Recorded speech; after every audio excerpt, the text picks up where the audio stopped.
Hi hello నమస్తే welcome back to another video of it's me chikki YouTube channel. ఈరోజు video వచ్చేసి 5 మినిట్స్లో vegetable pulao ఎలా చేసేసుకోవాలో చూసేద్దాం.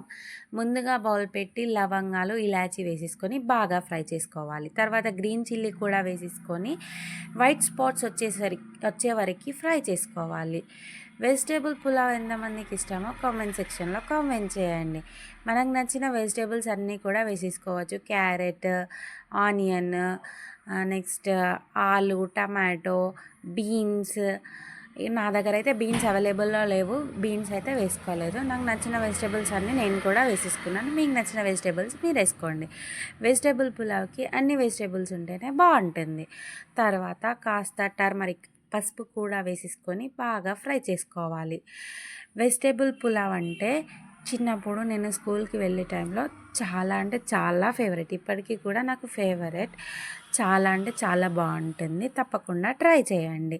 తర్వాత అల్లం వెల్లుల్లి పేస్ట్కి అల్లం వెల్లుల్లి దంచేసుకోవాలి. మనం స్టోర్ చేసుకున్న అల్లం వెల్లుల్లి కన్నా మనం అప్పటికప్పుడు దంచేసుకున్న అల్లం వెల్లుల్లి పేస్టే చాలా టేస్ట్ వస్తుంది. ఇది ఎంతమందికి తెలుసు? Please do subscribe. మీరు నా ఛానల్కి సబ్స్క్రైబ్ చేసుకుంటే నా ఛానల్ అనేది రీచ్ పెరుగుతుంది. నేను న్యూగా ఛానల్ స్టార్ట్ చేశాను. Please do support to my YouTube channel. అలా అల్లం వెల్లుల్లి కూడా దంచి వేసేసుకొని బాగా మిక్స్ చేసుకోవాలి. బాగా మిక్స్ చేసుకున్న తర్వాత మనం రైస్ కూడా వేసేసుకోవాలి. మనం 1 గ్లాస్ రైస్ వేసేసుకుంటే 2 గ్లాస్ వాటర్ వేసుకోవాలి. లేదా 1 గ్లాస్ రైస్కి 1.5 గ్లాస్ వాటర్ అయినా సరిపోతుంది. వెజిటేబుల్స్ ఉన్నాయి కాబట్టి 2 గ్లాసెస్ వేసుకుంటేనే పర్ఫెక్ట్. ఏంటి రైస్ కడగకుండానే అందులో వేసేసింది అని చూస్తున్నారా? ఇలా చేయడం వలన రైస్ చాలా వస్తుంది. వెజిటేబుల్ పులావ్ అనేది పుల్లలుగా వస్తుంది. ఒకసారి తప్పకుండా ట్రై చేయండి. ఒక్కసారికి రైస్ కడుక్కోకుండా వేసుకుంటే ఏం కాదండి, ఏదైనా అవుతుందని కామెంట్ సెక్షన్లో కామెంట్ మాత్రం చేయొద్దు. చాలా అంటే చాలా బాగుంది. ఇలా ట్రై చేసి ఒకసారి చూడండి. మనం అలా రైస్ అనేది బాగా ఫ్రై చేసుకున్న తర్వాత మన ఎలక్ట్రిక్ కుక్కర్లో నేను ముందే 2 గ్లాసెస్ ఆఫ్ రైస్కి 4 గ్లాసెస్ ఆఫ్ వాటర్ని హీట్ చేసేసి పెట్టేసుకున్నాను.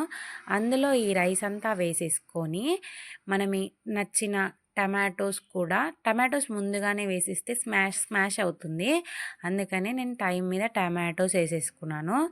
తర్వాత మనకి మసాలాకి సంబంధించిన బగారాకు, బండ పువ్వు అవి ఏవి వేసుకోలేదు కదా, వెజిటేబుల్ పులావ్ అన్నారని ఇప్పుడు వేసేసుకున్నాం. దాని ఫ్లేవర్ అనేది రైస్కి చాలా బాగా పడుతుందండి.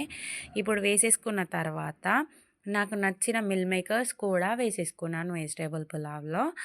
మీకు కూడా నచ్చుతుంది, తప్పకుండా ట్రై చేయండి. తర్వాత అన్నీ వేసేసుకొని బాగా మిక్స్ చేసేసుకోవాలి. మిక్స్ చేసుకున్న తర్వాత కాస్త గరం మసాలా కూడా వేసేసుకోవాలి. ఏంటి మసాలాలన్నీ వేసేసింది, గరం మసాలా వేసేసింది, ఇంకా బాగా ఘాట్ అవ్వదా అని ఆలోచిస్తున్నారా? ఏం కాదండి, కాస్త కొత్తిమీర కూడా వేసేసుకున్నాను.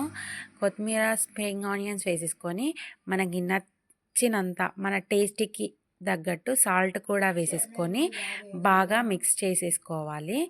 చూసేయండి, గరం మసాలా కూడా చాలా తక్కువనే వేసేసుకున్నాను.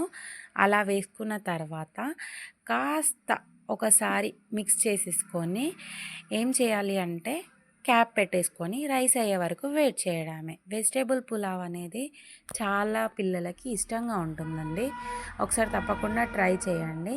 మూత పెట్టేసుకొని నెక్స్ట్ మనం వెజిటేబుల్ రైస్ అయ్యే వరకు వెయిట్ చేద్దాం. చూడండి, వేడి పుల్లలుగా అయ్యే వెజిటేబుల్ రైస్ అనేది రెడీ అయిపోయింది. ఇప్పుడు టేస్ట్ చేసేద్దాం.